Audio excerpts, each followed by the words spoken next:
For today's project, you're gonna need salt, glue, a paper plate, a cup with water, some paper, some watercolor paints, and some brushes.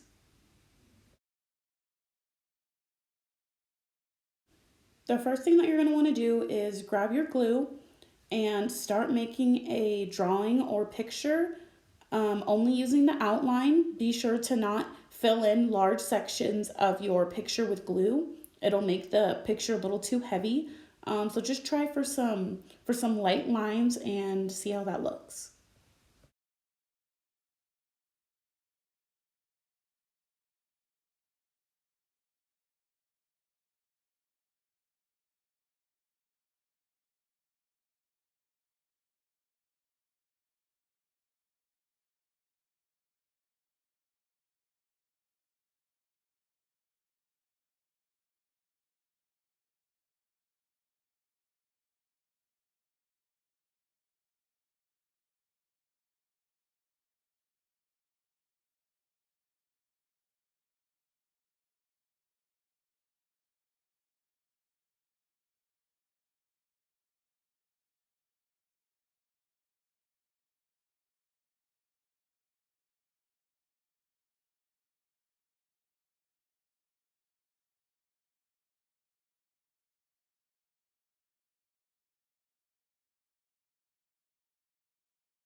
Next, you're gonna wanna grab your salt and you're gonna wanna make sure that you cover your entire picture with the salt sticking to the glue lines.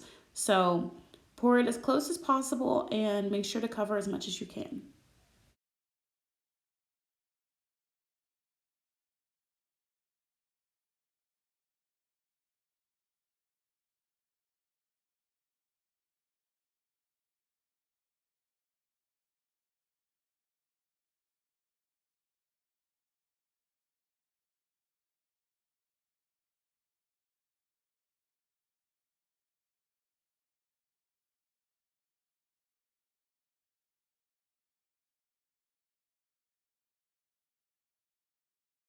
Once you're done pouring your salt, go ahead and grab your picture by the edges and kind of gather all that excess salt down the middle and pour the extra onto a paper plate.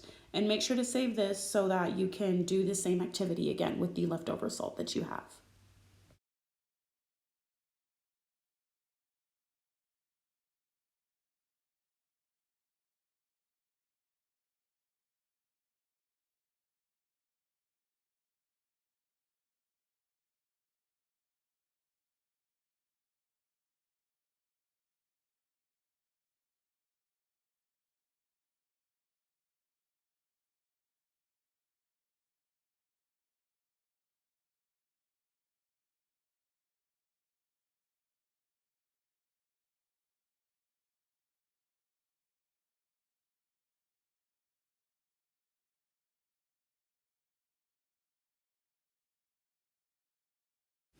Next, you're going to start getting your paint onto your brush.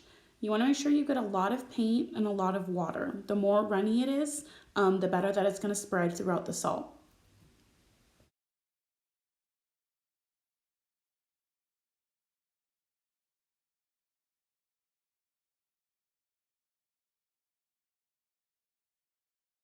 All I'm doing is getting the paint on my brush and gently tapping the salt to see if it's spreading or not. If it doesn't spread and it's staying in one section, you probably need more water. There's no exact science to it, so just go in and play around with it and see maybe which colors spread better or figure out your paint to water ratio and what works best for you.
I wanted to show you a different view of the salt painting. So here I am dipping my brush into the water, making sure to get a lot of water, and then I'm going to go ahead and use this blue paint. And I'm really spreading it around, making sure that it gets really wet and that my brush is pretty saturated with that color. And it looked like it was going to be good, so I'm going to go ahead and try dipping it onto my salt just with the very tip, and you can see the color spread throughout the salt grains.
I wanted to try a different design, something that was more focused on letters, a little less intricate, and I went a little heavier on my glue lines, so I wanted to see if that would make a difference in the way that the colors would spread through the salt grains.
So switching up views here, I wanted to show you what it looks like with a bigger glue line and with lighter color paint. It wasn't really spreading that well with the bee. I think it might have been how I laid down the glue. You can kind of see the blob coming out of the salt there. So I'm gonna go ahead and switch to a different part of my picture and try it out there.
I hope you guys liked this art project. If you do try it out at home, comment underneath this video with a picture of your finished product. This is part of what mine looked like, and I'm excited to see what you guys make.